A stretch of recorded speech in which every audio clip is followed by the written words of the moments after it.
Hello and welcome to another GibbsCAM tech tip. Typically, a regular 3-axis GibbsCAM process will get you what you need within a setup to properly machine your part. However, I think any programmer understands that the devil is in the details in manufacturing. Retracts, clearance planes, and links between passes are just a few of these details that can become time-consuming. Today I'm going to show you how you can utilize 5-axis processes in a 3-axis environment to make better toolpaths and reduce your overall programming time. So this toolpath I'm showing you right now is the typical 3-axis toolpath, and it's an okay toolpath, but there's a couple things that most people wouldn't like about it, namely that it's bouncing in and out of these holes, and it's also retracting to the clearance plane. And there are ways to fix this in 3-axis. I could plug these holes, I could mess around with the dialog boxes and stuff like that, but I want to show you how simple it is in 5-axis to quickly and effectively do this here. So I have a 5-axis toolpath I've already made, but I try to get it to look as close as possible to what the 3-axis toolpath looked like, so it's still retracting to that same clearance plane, everything like that. So let's take a look at this.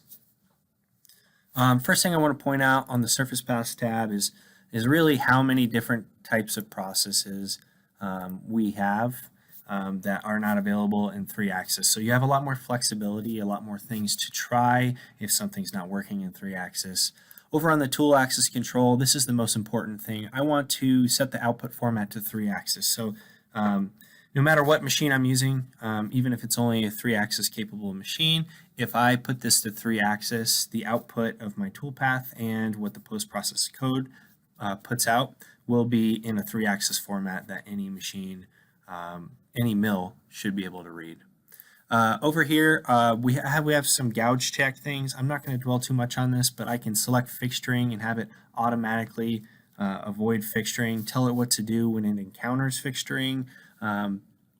But the main thing I want to focus on is the link tab over here. So I mentioned before that it's retracting to this clearance plane, and it's kind of wasting a lot of time going all the way up to the top every single time. So one cool thing that you can do in 5-axis is actually set a clearance sphere, or whatever shape better fits your part, right? So if I say, hey, there's a radius of 1.5 and say, okay, let's redo this process here. It no longer is retracting all the way to the clearance plane. So when it hits this circle, it just goes right up 0.1 off the surface and right back down. Now, you might not even want that. Sometimes you don't want anything like that. So what I can do is say gaps along cut. I can blend spline, or I could do direct. That's a linear move, whereas blend spline is going to be a G2 or G3.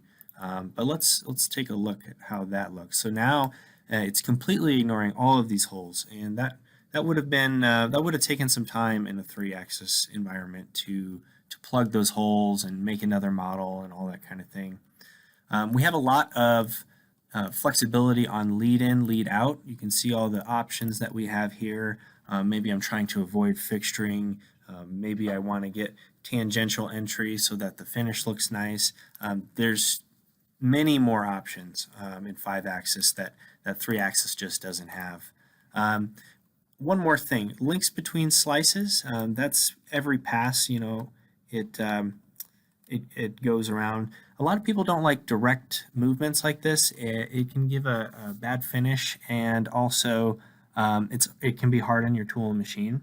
So you have a lot of options. I'm going to do blend spline just like we did before, but you have a lot of options on how your finish is going to come out, how your toolpath is going to come out, and it's really easy to make your toolpaths very nice. So I didn't have long. There's a lot more to 5-axis, but there's just incredible power in 5-axis that the 3-axis module just doesn't have, and you can see that I did this in under 5 minutes. So hopefully you can see from this video that you can use a 5-axis process to easily control the important details of your toolpaths, such as retracts, links, and clearance values. There are even some features that you can use to make a better toolpath that will save you manufacturing and program time. As this is just a short video, I can only show you a small fraction of the ways that using 5-axis instead can help you be more efficient. But if you'd like to know more on this topic, please reach out to your local GibbsCAM reseller.